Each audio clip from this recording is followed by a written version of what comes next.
friends, welcome to the channel of Career. So topic है cost of capital. Okay, हमें यहाँ पे क्या निकालनी है? कैपिटल को हम कहाँ कहाँ से रेज कर सकते हैं? इक्विटी से, डेब्ट से रेज कर सकते हैं. इसकी कॉस्ट क्या आएगी? इट मीन्स, कॉस्ट मीन्स अगर हम डेब्ट से पैसा उठा रहे हैं, ठीक है, तो हमें क्या देना पड़ेगा? इंटरेस्ट पे करना पड़ेगा. That is A interest, that is A amount of क्या हो जाएगी? कॉस्ट हो जाएगी. मतलब ये कैपिटल की कॉस्ट क्या हो गई? अगर हम यहाँ से फंड को रेज कर रहे हैं तो इंटरेस्ट के अमाउंट हमारे पास हम दे रहे हैं, इंटरेस्ट दे रहे हैं, तो ये जो इंटरेस्ट जो हमने दिया है, जो हमने पे किया इंटरेस्ट के अमाउंट, ये क्या हो जाएगी? हमारे पास कॉस्ट हो जाएगी. ऐसे ही इक्विटी शेयर होल्डर्स को जब हम डिविडेंड पे करते हैं, दैट इज़ ए डिविडेंड भी क्या है? हमारे पास कॉस्ट है. ओके, सो हम देखते हैं कि कॉस्ट ऑफ कैपिटल का मीनिंग से स्टार्ट करते हैं कि कॉस्ट ऑफ कैपिटल क्या होती है. सबसे पहले हम देखते हैं meaning. The cost of capital is used to determine the necessary return a company must generate before moving forward on a capital project.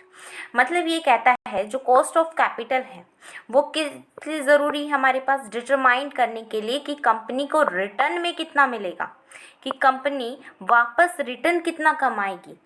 ठीक है, moving forward on A capital project पे जब कोई इन्वेस्टमेंट की जाएगी तो उससे उसको रिटर्न कितना जनरेट होगा, कंपनी इस चीज़ को डिटरमाइन करने के लिए कॉस्ट ऑफ कैपिटल का यूज़ करती है.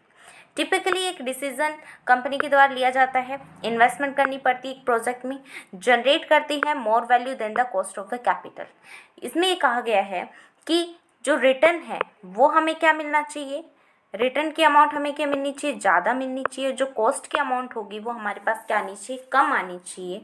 That is a right decision.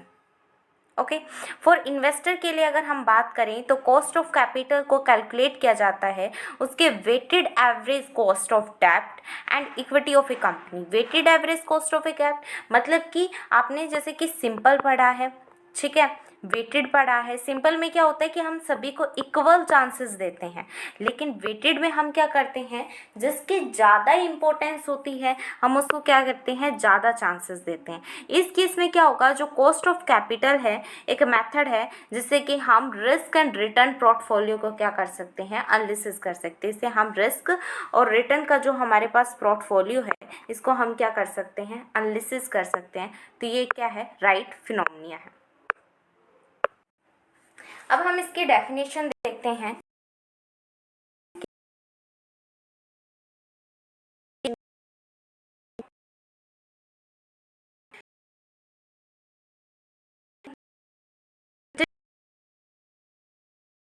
The minimum required rate of return which a firm requires as a condition for undertaking an investment. कि एक जो फर्म है वो तभी इन्वेस्टमेंट करेगी, कब करेगी? जब उसकी कॉस्ट जो है वो तो कम आएगी और जो उसका रिटर्न है, ठीक है, वो क्या आएगा? ज़्यादा आएगा. तभी एक फर्म क्या कर सकती है? इन्वेस्टमेंट कर सकती है. ठीक है, उसकी मिनिमम तो रिक्वायर्ड होनी चाहिए, कम से कम उसे उतनी तो रिटर्न मिलनी चाहिए जितने कि उसकी कॉस्ट जो है वो कवर हो पाए. ये कहा है मिल्टन ने.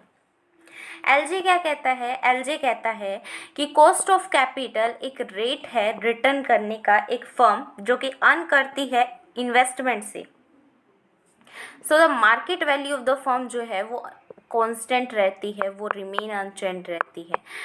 अनचेंज्ड, कांस्टेंट, इट मीन्स कि उसमें कोई भी चेंजमेंट नहीं आता है. जो भी उसे रिटर्न मिलेगा, ठीक है, जो भी उसे अर्निंग होगी उसके इन्वेस्टमेंट से, उससे मार्केट वैल्यू जो होगी उस फर्म की, जो मार्केट वैल्यू, उसका जो पर शेयर की जो वैल्यू है वो अनचेंज रहेगी. उसके रिटर्न से उसकी मार्केट वैल्यू पर कोई भी फ़र्क नहीं पड़ेगा. ये कहती है कॉस्ट ऑफ कैपिटल में एलजे गिथमन ने कहा. सिग्निफिकेंस की बात कर लेते हैं कि कॉस्ट ऑफ कैपिटल हमारे लिए इतना ज़रूरी क्यों है. सिग्निफिकेंस, इसकी रिलेवेंस क्या है कॉस्ट ऑफ कैपिटल की? तो कॉस्ट ऑफ कैपिटल एक इम्पोर्टेंट एरिया है फाइनेंशियल मैनेजमेंट का, जहाँ पे आपको minimum rate, break even rate, target rate, आपको 3 रेट का यूज़ करना पड़ता है। किसके लिए? मेकिंग डिफरेंट इन्वेस्टमेंट करने के लिए और फाइनेंशियल से रिलेटेड आपको डिसीजन लेने के लिए। कॉस्ट ऑफ कैपिटल एक ऑपरेशनल क्राइटेरिया है जो कि आपके रिलेट किससे करता है? फर्म का ऑब्जेक्टिव। और फर्म का ऑब्जेक्टिव क्या है कि शेयर होल्डर्स की जो वेल्थ है हमें उसे क्या करना है?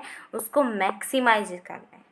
हमें शेयर होल्डर्स की वेल्थ को मैक्सिमाइज करना। और शेयर होल्डर्स की वेल्थ कैसे मैक्सिमाइज होगी? जब हम शेयर की वैल्यू को मैक्सिमाइज कर देंगे। शेयर की वैल्यू का डायरेक्ट इम्पैक्ट किसके पड़ेगा? वैल्यू ऑफ द फर्म पे। कि वैल्यू ऑफ द फर्म जो होगी अगर वो मैक्सिमाइज है, दैट इज द शेयर की वैल्यू मैक्सिमाइज हो जाएगी। और इसका इफेक्ट इस पे पड़ेगा कि वेल्थ है जो शेयर होल्डर की वो मैक्सिमाइज हो जाएगी। तो कॉस्ट ऑफ कैपिटल आपकी रिलेटेड किससे है? डिसीजन लेने से। डिसीजन आप 3 रेट पे लोगे, minimum rate, break even rate का यूज़ करके और टारगेट रेट का यूज़ करके। अगर हम बात करें, फर्स्टली हम देख लेते हैं कि ये हमारे पास ज़रूरी क्यों क्यों है। As an acceptance criteria in capital budgeting. Capital budgeting कहाँ से रिलेटेड करती है? आपने कैपिटल बस्टिंग के बारे में पढ़ा होगा। तो कैपिटल बस्टिंग आपकी इन्वेस्टमेंट से रिलेटेड है। ठीक है, आपने किसी प्रोजेक्ट में इन्वेस्टमेंट करना है, वहाँ से आपके रिलेटेड क्या है? कैपिटल बस्टिंग है।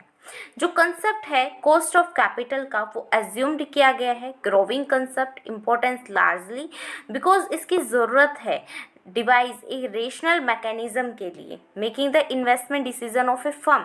कैपिटल बस्टिंग जो है डिसीजन वो मेड किया जाता है considering the cost of capital. मतलब इतना है, इसके कहने का सिर्फ इतना मतलब है कि जो कैपिटल बस्टिंग का जो डिसीजन लिया जाता है वो हम इन्वेस्टमेंट से रिलेटेड इसका डिसीजन लेते हैं। ठीक है, हम क्या करेंगे? हम उसी प्रोजेक्ट में इन्वेस्टमेंट करेंगे जिसका रिस्क और रिटर्न को हम एनालिसिस कर पाएँ। रिस्क और रिटर्न को एनालिसिस करने का मतलब है अगर उसका रिटर्न हमारे पास ज़्यादा आता है और रिस्क अगर हमारे पास कम आता है तो ऐसे ही प्रोजेक्ट में हम क्या करेंगे? उसे इन्वेस्टमेंट करेंगे, अदरवाइज हम इन्वेस्टमेंट नहीं करेंगे। अकॉर्डिंग टू द अगर हम प्रेजेंट वैल्यू मेथड के से देखें, अगर हमारे पास एक्सपेक्टेड रिटर्न जो है अगर वो हमारे पास ज़्यादा आ रही है, एक्सपेक्टेड रिटर्न जो है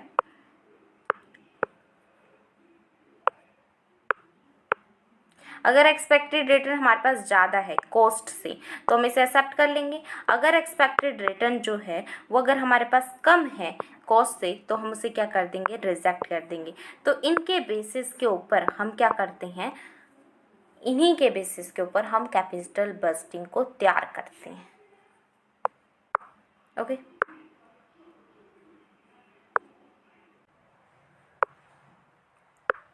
नेक्स्ट अगर हम देखें तो determinant of capital mix in capital structure decision. Capital structure का डिसीजन लेने के लिए कैपिटल मिक्स में हमारे पास क्या क्या चीज़ें आ जाएंगी? डेप्ट आ जाएगा और इक्विटी का रेशियो आ जाएगा। डेप्ट इक्विटी का रेशियो 60:40 कर लो कि डेप्ट से आपने कितना उठा लिया है? 60 और इक्विटी से आपने 40 ले लिया है, 60:40 आ जाएगा। कैपिटल स्ट्रक्चर का डिसीजन लेना है कि डेप्ट से हमें कितना पैसा रेज करना है, इक्विटी से हमें कितना अमाउंट में पैसा रेज करना है। तो financially the firm asset is very crucial problem है इन एवरी बिजनेस की एक जनरल रूल है। There should be a proper mix of डेप्ट and equity capital in financing a firm asset. मतलब क्या था कि जो इक्विटी से जितना हमें पैसा उठाना है, डेप्ट से किस पोर्शन में हमें पैसा उठाना, मतलब एक रेशियो होना चाहिए बीच में जिसमें हम भाई हमने इक्विटी से 40% उठा लिया, ठीक है, डेप्ट से हमने 60% उठा लिया, तो मतलब एक रेशियो में हमने उठाया तो ये टोटल मिला के हमारे पास कितना बन गया? 100% बन गया। मतलब हमें क्या करना है, जब हम कैपिटल स्ट्रक्चर बनाते हैं, मतलब कैपिटल स्ट्रक्चर का जब हम डिसीजन लेते हैं तब हम यही देखते हैं कैपिटल मिक्स में कि हमें डेप्ट से कितना और इक्विटी से किस किस अमाउंट में और कितना कितना परसेंट जो है हमें फंड को रेज करना है। While designing an optimal capital structure कहाँ जाएगा? जहाँ पे डेप्ट और इक्विटी जो है वो बीच का पॉइंट हो जाएगा। यहाँ पे हमारे पास जैसे यहाँ पे हमारे पास डेप्ट है और यहाँ पे हमारे पास इक्विटी है, तो जहाँ पे ये दोनों जो है एक बीच का पॉइंट बनेंगे वो हमारे पास क्या हो जाएगा? Optimal capital structure. Management has to keep in mind the objective. क्या है मैनेजमेंट के अंदर?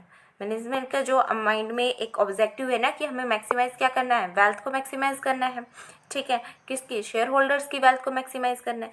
उनके दिमाग में ये है कि हमारी जो वैल्यू होनी चाहिए, जो रिटर्न मिलना चाहिए हमें, वो तो मैक्सिमाइज हो, और जो कॉस्ट लगे वो क्या लगे, हमारे पास कम से कम लगे। अगर हम मेजर करते हैं कॉस्ट ऑफ कैपिटल को फ्रॉम वेरियस सोर्सेज में, जो कि बहुत ज़्यादा एसेशनल है प्लानिंग करने में capital structure of a firm.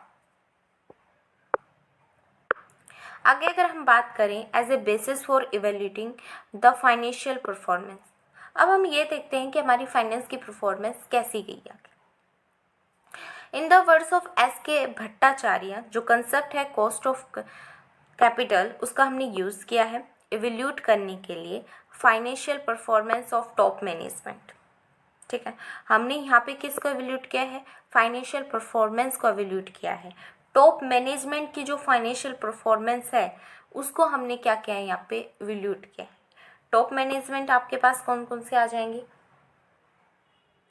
जो टॉप मैनेजमेंट आपका क्या हो जाएगा, चीफ एग्जीक्यूटिव, ठीक है, ये क्या किस में आ जाएंगे, टॉप मैनेजमेंट में आ जाएंगे। जो एक्चुअल प्रॉफिटेबिलिटी है प्रोजेक्ट की, हम उसको कंपेयर किसके साथ कर रहे हैं, प्रोजेक्ट के ओवरऑल कॉस्ट ऑफ कैपिटल से। मतलब कि जो भी हमारे पास प्रोजेक्ट है, अगर उसकी प्रॉफिटेबिलिटी जो अगर वो ज़्यादा है और कॉस्ट जो है वो कम आएगी, तो ही हम क्या कर सकते हैं, उससे पैसा रेज कर सकते हैं, ठीक है, उससे फंड हमने रेज कर लेंगे, ठीक है। तो इसकी जो एक्चुअल प्रॉफिटेबिलिटी है ना प्रोजेक्ट की, उसको हम कंपेयर करेंगे ओवरऑल कॉस्ट ऑफ कैपिटल कितनी आएगी इस प्रोजेक्ट की।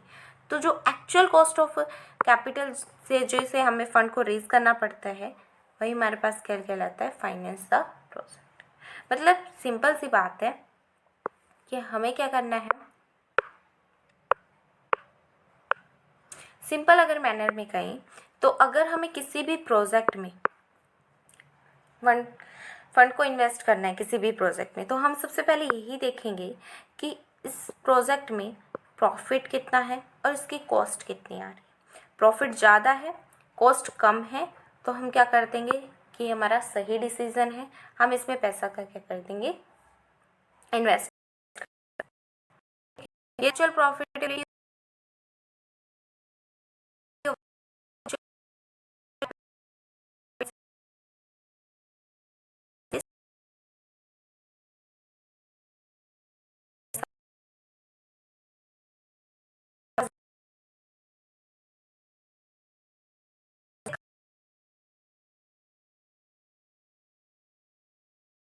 प्रोजेक्ट में जो भी हमने इन्वेस्टमेंट किया है, क्या हम उससे सेटिस्फाई नहीं है, सेटिस्फाई है, सेटिस्फाई, हमारे पास प्रॉफिट ज़्यादा आ रहा है, हमारी कॉस्ट भी रिकवर हो रही है, इससे हमारी कॉस्ट तो कम है, ठीक है, प्रॉफिट हमारे पास ज़्यादा आ रहा है इस प्रोजेक्ट से, तो इस चीज़ से हम क्या है, सेटिस्फाई हैं।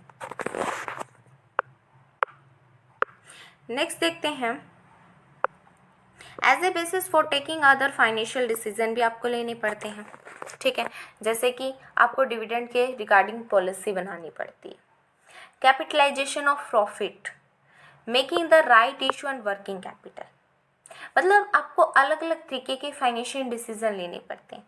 डिविडेंड की पॉलिसी कैसी होनी चाहिए, आपको ये बताना पड़ता है कि डिविडेंड आपको किस अमाउंट में देना है, ठीक है, कितना % आपको डिविडेंड देना है, ठीक है, कितना देना है और कितना आपको रिटेन कर लेना है एज ए प्रॉफिट के रूप में कंपनी में, ठीक है, एक फर्म में आपको रिटेन करके रखना है, ठीक है। तो डिविडेंड पॉलिसी के लिए भी हमें फाइनेंशियल डिसीजन लेना पड़ता है।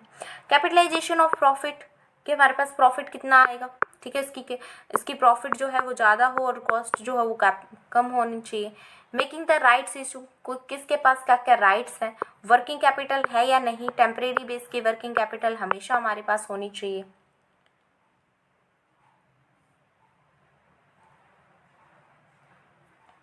ठीक है। क्लासिफिकेशन ऑफ कॉस्ट, कॉस्ट को हम किस किस मैनर में क्लासीफाई कर सकते हैं, इसके 5 टाइप्स दे रखे हैं कॉस्ट को क्लासीफाई करने के लिए। Explicit and implicit cost, future and historical cost, specific cost, average cost and marginal cost, overall cost और कंपोजिट और combined cost. So one by one हम पढ़ते हैं ये होती क्या है।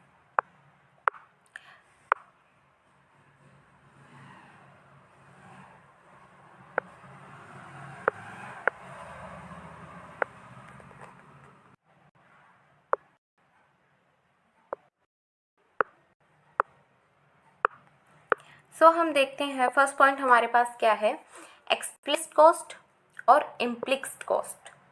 ठीक है, एक्सप्लिसिट कॉस्ट क्या होती है?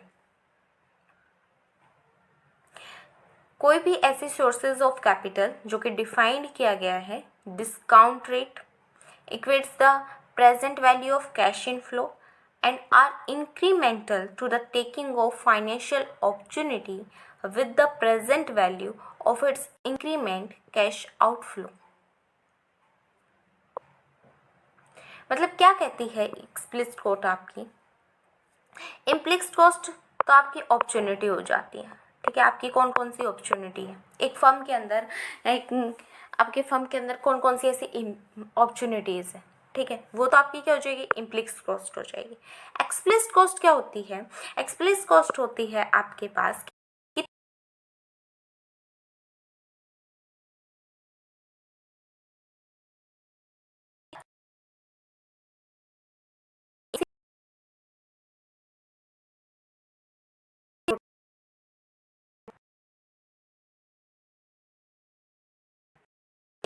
एक्सप्लिसिट कॉस्ट जो है वो एक ऐसी सोर्स है कैपिटल का जो कि डिफाइन किया गया एक डिस्काउंट रेट के रूप में। हम उसे डिस्काउंट रेट कह सकते हैं। ठीक है, डिस्काउंट रेट भी हमारे पास क्या होती है, हमारी कॉस्ट आती है ना, ये भी हमारे पास एक तरीके से फाइनेंशियल अपॉर्चुनिटी कॉस्ट बन जाती है, डिस्काउंट रेट मिल जाता है हमें। ठीक है, जो कि इक्वेट्स किसे कर रहा है, present value of cash inflow. Present value of cash inflow कितना, मतलब इनफ्लो हमारे पास आया कितना है और उससे हमने कितना इंक्रीमेंट हुआ है to the taking of financial opportunity with the present value of increment cash outflow. मतलब कितना तो हमारे पास कैश आउटफ्लो हुआ है और कितना हमारे पास कैश इनफ्लो हुआ है। मतलब कैश आउटफ्लो हमारे पास से कैश कितना गया है, कैश इनफ्लो हमारे पास से कैश कितना आया है। ये फर्म जो है वो रेज कर सकती है फंड्स को डिफरेंट डिफरेंट सोर्सेज से। ठीक है, जिसमें अगर जो फंड है, अगर जो फर्म है, अगर वो डिफरेंट डिफरेंट सोर्सेज से फंड को रेज करती है, दैट इज मीन्स हम इसे क्या कह सकते हैं, कैश इनफ्लो, कि कैश हमारे पास क्या है, आया है ना कैश।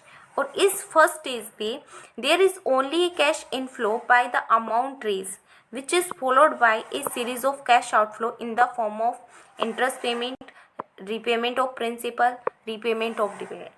अगर हम बात करें इसकी कि कैश इनफ्लो और कैश आउटफ्लो, तो इनफ्लो क्या होगा, जहाँ से हमने पैसा का रेज किया है, कैसा हमने इक्विटी से लिया है, डेप्ट से लिया है, प्रेफरेंस शेयर्स होल्डर से हमने पैसा लिया, तो जहाँ से हमारे पास पैसा आ गया, कहाँ पे आया है, फर्म में आया है। अगर फर्म में हमारे पास पैसा आ रहा है दैट इज कैश इनफ्लो। अब इनकी कॉस्ट क्या आएगी, इक्विटी वालों को मैंने डिविडेंड दिया, डेप्ट वालों को मैंने इंटरेस्ट दिया, इनको भी मुझे एक फिक्स अमाउंट में डिविडेंड देना पड़ता है। तो दैट इज ये क्या है हमारे पास, ये कैश जो है हमारे पास से जा रहा है दैट इज कैश आउटफ्लो। ये हमारे पास से हमें पेमेंट करनी पड़ रही है इसकी, तो ये क्या हमारे पास कैश आउटफ्लो। ठीक है, cash inflow and cash outflow at a present जो टाइम की होगी, जो प्रेजेंट वैल्यू है, आज जो इसकी वैल्यू है, ठीक है, उसको क्या करना है हमें, जो उसकी प्रेजेंट वैल्यू है उसको हमें क्या करना है, इंक्रीमेंट करना है, कि कैश इनफ्लो जो है होना चाहिए हमारे पास क्या होना चाहिए, ज़्यादा होना चाहिए। जो एक्सप्लिसिट कॉस्ट होगी,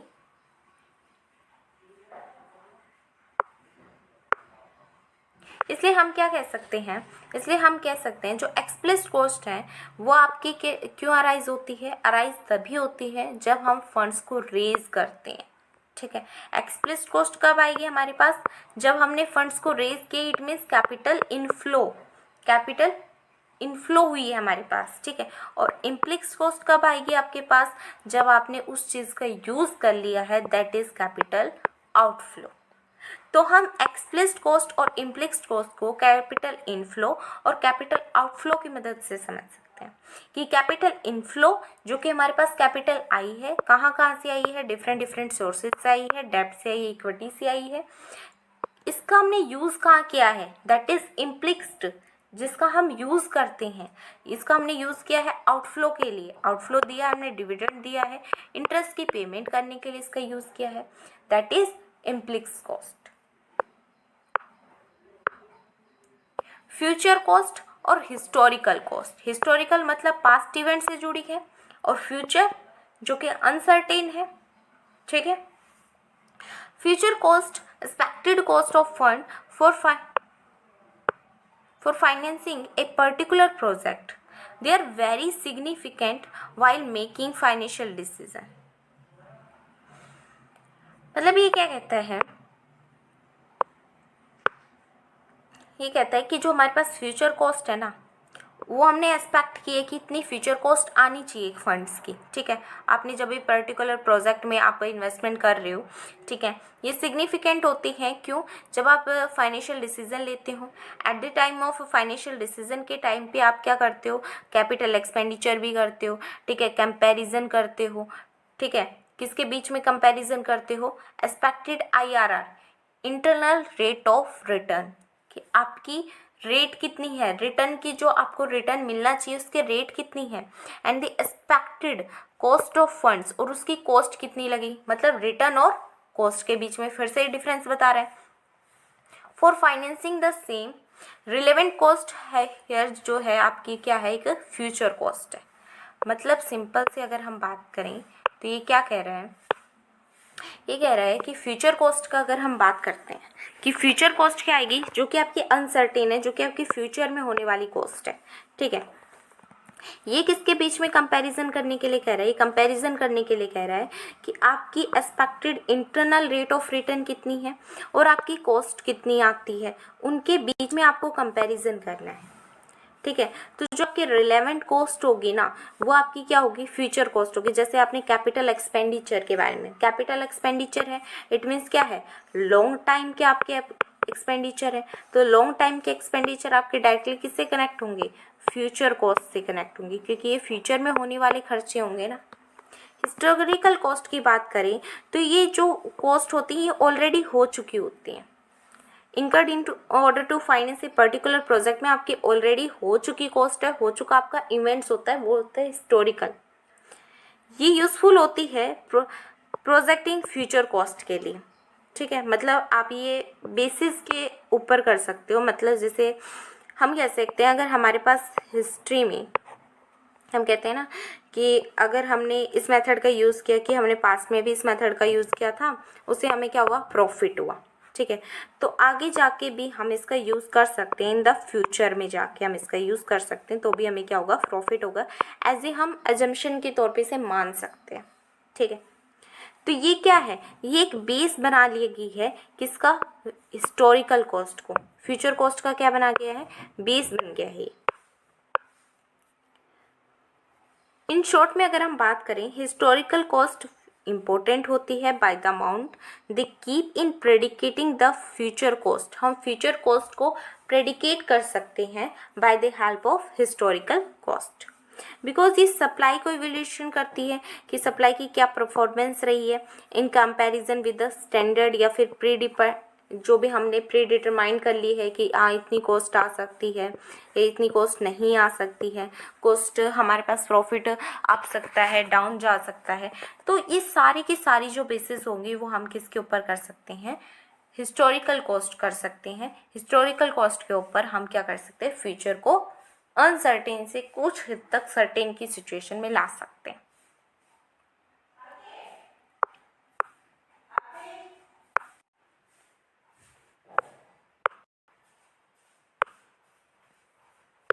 नेक्स्ट अगर हम बात करें स्पेसिफिक कॉस्ट,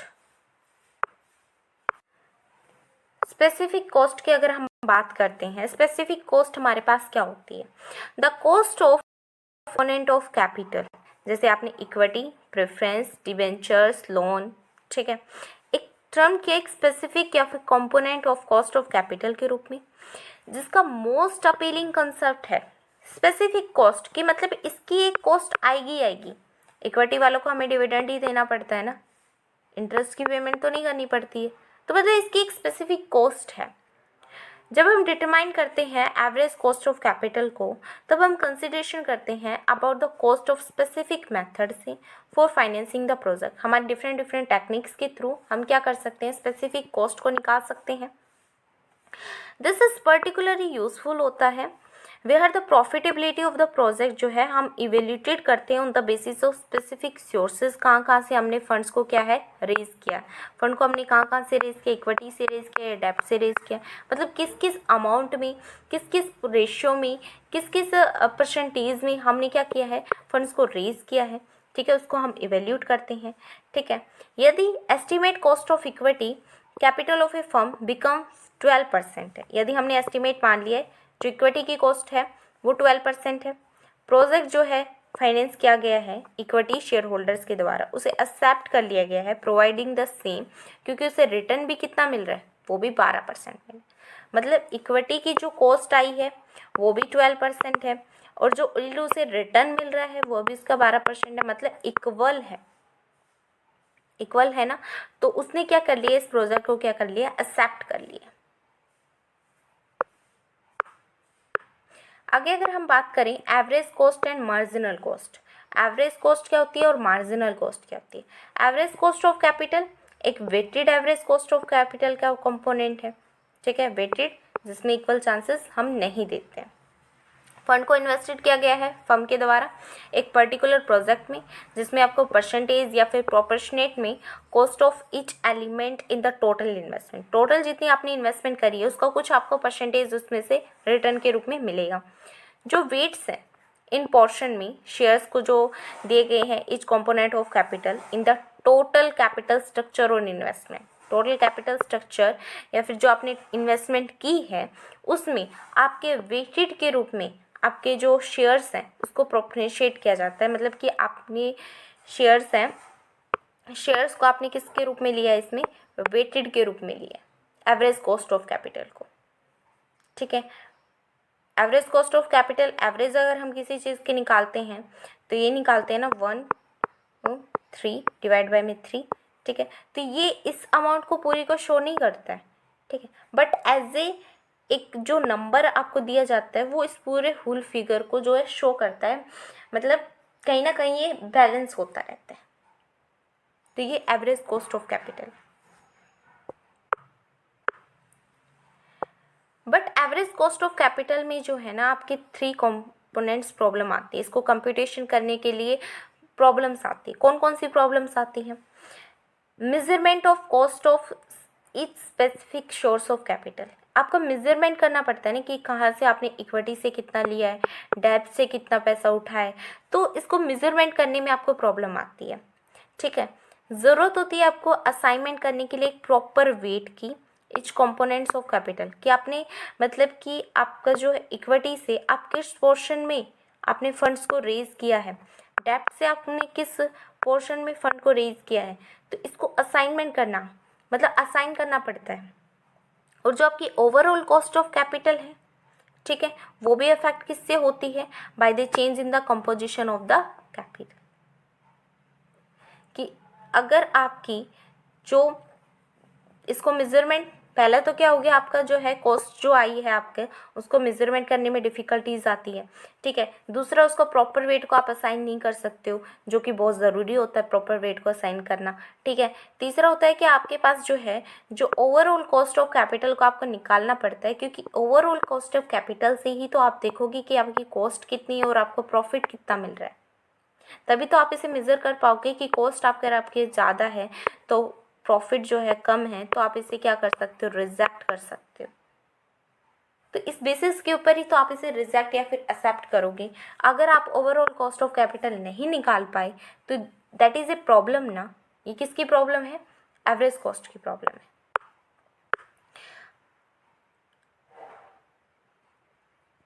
आगे अगर हम देखें मार्जिनल कॉस्ट, ठीक है, मार्जिनल कॉस्ट क्या कहती है, मार्जिन एक एडिशनल यूनिट, ठीक है, मार्जिन का मतलब तो हो गया एक एडिशनल यूनिट। अब मार्जिनल कॉस्ट क्या कहती है वो देखना है हमें। मार्जिनल कॉस्ट क्या कहती है, according to the terminology of ICME, marginal cost is the amount of any given volume of output by which aggregate cost, जो कि कॉस्ट को क्या करती है बढ़ा देती है, are change if the volume of output is increase और decrease by 1 unit. Same principle follow होगा आपका कॉस्ट ऑफ कैपिटल में भी। ठीक है। अभी तक आपकी कॉस्ट 10 रुपये आ रही थी, अब आपकी कॉस्ट जो है वो 11 रुपये आ रही है। दैट इज़ ये 1 रुपीज़ क्या है, आपकी मार्जिनल कॉस्ट है, जो कि आपकी एक एडिशनल यूनिट को आउटपुट या फिर आपकी जो एडिशनल यूनिट है आपने उसे क्या किया, इंक्रीज़ किया है, डिक्रीज़ किया है, उसकी वजह से जो वॉल्यूम है आपके आउटपुट की वो इंक्रीज हुई है या डिक्रीज हुई है बाय 1 यूनिट से। दैट इज़ ये क्या होगी, मार्जिनल कॉस्ट होगी। तो सेम प्रिंसिपल आपका यही इस पे कॉस्ट ऑफ कैपिटल में भी फॉलो होता है कि मार्जिनल कॉस्ट ऑफ कैपिटल में भी डिफाइन करती है cost of obtaining another rupee of new capital. Generally एक फर्म जो है वो रेज करती है सर्टेन अमाउंट ऑफ फंड्स को, फिक्स कैपिटल इन्वेस्टमेंट करती है। मार्जिनल कॉस्ट ऑफ कैपिटल तब रिलीव होती है जब जो कॉस्ट है वो एडिशनल अमाउंट ऑफ कैपिटल, ये 1 रुपया हमारे पास क्या लगा, एक एडिशनल अमाउंट लगी है ना, जो कि रेज की जाती है एक फॉर्म ऑफ करंट या फिर फिक्स्ड कैपिटल इन्वेस्टमेंट से आपने क्या किया, रेज किए। जब फर्म जो है वो प्रोक्योर करती है एडिशनल कैपिटल को फ्रॉम वन पर्टिकुलर सोर्सेज से, तो यहाँ पे डिफरेंस नहीं होता है कि मतलब सोर्सेज कहाँ हैं, आपने किस किस से कितना पोर्शन में लिया है। इस केसेस में आप जो है इसे स्पेसिफिक कॉस्ट या फिर एक्सप्लिसिट कॉस्ट ऑफ कैपिटल भी कह सकते हैं। अगर दूसरे वर्ड्स में अगर हम बात करें तो मार्जिनल कॉस्ट ऑफ कैपिटल में भी मोर, ज़्यादा भी हो सकती है, ये नहीं है कि 10 से 11 या 10 से 9 रुपये भी हो सकती है, मे बी लेस भी हो सकती है एवरेज कॉस्ट ऑफ कैपिटल से।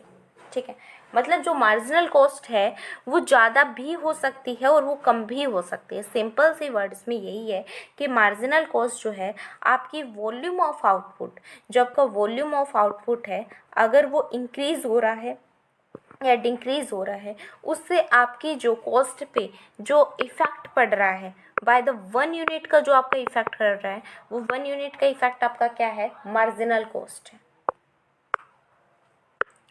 नेक्स्ट बात करते हैं ओवरऑल कॉस्ट और कंपोजिट और कंबाइंड कॉस्ट। ओवरऑल कॉस्ट क्या होती है आपके पास, कंपोजिट कॉस्ट क्या होती है और कंबाइंड कॉस्ट क्या होती है।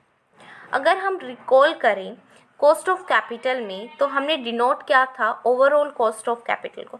ओवरऑल कॉस्ट ऑफ कैपिटल को आप की से डिनोट कर सकते हो, ओके। और weighted average cost of capital को एक स्पेसिफिक टाइप ऑफ फंड्स थे, ठीक है। वेट्स में मतलब वेटेड एवरेज कॉस्ट को क्या है, एक आपको वेट के अकॉर्डिंगली ही उसे एवरेज किया गया था, मतलब सबको इक्वल चांसेस नहीं दिए गए थे, ठीक है। जब स्पेसिफिक कॉस्ट जो है कंबाइन की जाती है in order to find out the overall cost of capital के लिए, तो हम डिफाइन कर सकते हैं कि वो कंपोजिट या फिर weighted average cost of capital होगी। वेटेड एवरेज हम इसका यूज़ कहाँ करते हैं, proportions of various sources of funds different in the total capital structure of a firm. मतलब कि टोटल कैपिटल स्ट्रक्चर जो कि अलग अलग हमने अलग अलग सोर्सेज से उठाए हैं, वेरियस सोर्सेज से आपने जहाँ भी से उठाया है ये पैसा, ठीक है, हम उसको क्या कर रहे हैं, वेट्स कर रहे हैं, ठीक है। That's why overall cost of capital आपको रिकॉग्नाइज करता है रिलेटिव आपका पोर्शन कितना है डिफरेंट सोर्सेज से। और वेटेड एवरेज जो होता है वो एक सिंपल एवरेज तो बिल्कुल भी नहीं होता है, क्योंकि सिंपल एवरेज में हम सभी को क्या करते हैं, इक्वल चांसेस देते हैं, लेकिन वेटेड एवरेज में क्या हम सभी को इक्वल चांसेस देते हैं, नहीं देते हैं। वेटेड एवरेज में हम सिर्फ उसके वेट, उसके इम्पोर्टेंस के हिसाब से, जहाँ से जिसकी ज़्यादा इम्पोर्टेंस है उसको हम क्या देते हैं, फर्स्ट प्रेफरेंस देते हैं। ओवरऑल कॉस्ट ऑफ कैपिटल को हम यूज़ कर सकते हैं द फर्म जब इंक्रीज़ कर रही है मार्केट के प्राइसेस को पर शेयर से, अगर मार्केट के प्राइस जो है वो पर शेयर से इंक्रीज़ हो जाते हैं, एक्सेप्ट कर लेने के बाद में प्रोजेक्ट को जो यील्ड है वो भी आपकी ज़्यादा आएगी कॉस्ट से, मतलब जो आपका रिटर्न है वो ज़्यादा मिल रहा है, उसकी कॉस्ट कम आ रही है, ठीक है। इसमें यही होगा ना ओवरऑल कॉस्ट ऑफ कैपिटल में, क्योंकि आपने एक्सेप्ट किया है। क्यों एक्सेप्ट करेंगे, जब रिटर्न आपके पास ज़्यादा आ रहा है, कॉस्ट आपकी कम आ रही है। ये एक फैक्ट को रिकॉग्नाइज करता है, बेटर यूज़ हो रहा है डिफरेंट सोर्सेज का। बेटर यूज़ इट मीन्स हमारी जब रिटर्न ज़्यादा आ रही है ना, दैट इज़ क्या है, अगर हमारी जब रिटर्न ज़्यादा आ रही है इसका मतलब क्या है, हम बेटर यूज़ कर पा रहे हैं। किस चीज़ का बेटर यूज़, हम बेटर यूज़ कर पा रहे हैं, बेटर यूज़ हम किस चीज़ का कर पा रहे हैं, आपके जो भी सोर्सेज है, जहाँ जहाँ से आपने फंड्स को रेज किया है, आपका जो फंड्स है, फर्म में हम उसको अच्छे से यूज़ कर पा रहे हैं। ये ऑल्सो प्रोवाइड करता है, एक बेसिक कंपैरिजन भी प्रोवाइड करता है अमंग प्रोजेक्ट और एक स्टैंडर्ड कॉस्ट के बीच में। आपने स्टैंडर्ड कॉस्ट ये थी, आपकी एक्चुअल कॉस्ट इतनी आई है, ठीक है, उनके बीच में कंपैरिजन भी होता है, ठीक है, कट ऑफ रेट के रूप में। One point in this respect noted किया जाता है कि एक स्पेसिफिक कॉस्ट अगर आपने ली है कॉस्ट ऑफ फाइनेंसिंग के रूप में, प्रॉपर उसका कंपैरिजन करना पॉसिबल नहीं होता है, ठीक है, कि आपकी स्टैंडर्ड कॉस्ट इतनी है या इतनी थी, या फिर हमने एक्सपेक्टेड कॉस्ट इतनी मानी थी और एक्चुअल कॉस्ट हमारे पास इतनी है, तो इसका प्रॉपर हम कंपैरिजन नहीं कर सकते। इस केसेस में जो कि स्पेसिफिक कॉस्ट है वो आपकी रिवील कर दी जाती है, शिफ्ट हो जाएगी ना वो स्टैंडर्ड से एक सर्टेन इंटरवल्स के रूप में।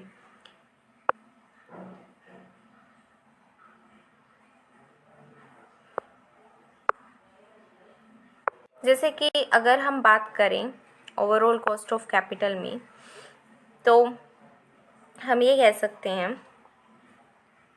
ये हमारे पास जो है इक्विटी है, ठीक है, ये भी कांस्टेंट है, डेब्ट भी हमारी कांस्टेंट चल रही है, तो ओवरऑल कॉस्ट ऑफ कैपिटल हमारे पास कितनी रहेगी?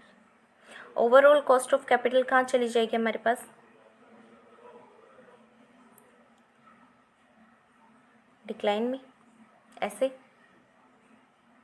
ओवरऑल कॉस्ट ऑफ कैपिटल क्या चली जाएगी? डिक्लाइन में चली जाएगी, ठीक है, क्योंकि इक्विटी भी हमारे पास कांस्टेंट है, डेब्ट भी कांस्टेंट है, ठीक है। यदि हम ये बात करें कि अगर हमारे पास इक्विटी जो है वो फ्लक्चुएशन कर रही है, मतलब वो इंक्रीज़ हो रही है, ठीक है, तो ओवरऑल कॉस्ट ऑफ कैपिटल क्या है? वो भी क्या हो जाएगी हमारे पास? क्या हो जाएगी? इंक्रीज़ हो जाएगी, ठीक है।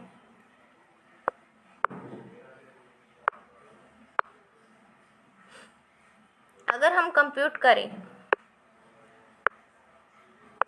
कॉस्ट ऑफ कैपिटल को, ओवरऑल कॉस्ट ऑफ कैपिटल को कंप्यूट करते हैं, तो कंप्यूट करेंगे हम सबसे पहले क्या कंप्यूट करेंगे? स्पेसिफिक कॉस्ट क्या आएगी? एक इंडिविजुअल प्रोजेक्ट की, फिर हम उसे असाइन करेंगे, प्रॉपर वेट देंगे स्पेसिफिक कॉस्ट को, मल्टीप्लाई करेंगे कॉस्ट ऑफ प्रत्येक कॉस्ट को हम मल्टीप्लाई करेंगे उसके सोर्सेज से और उसके अप्रोप्रिएट वेट से, डिवाइड कर देंगे, टोटल वेट ऑफ कॉस्ट कितना आएगा, टोटल उसके ओवरऑल कॉस्ट ऑफ कैपिटल कितनी आएगी, ठीक है, जो कि चेंज्ड हुआ है या फिर नहीं चेंज्ड हुआ है, इन ईच कंपोनेंट्स में चेंज हुआ है वेट्स में या नहीं चेंज हुआ है, तो वो दोनों चीज़ों का हम लेंगे।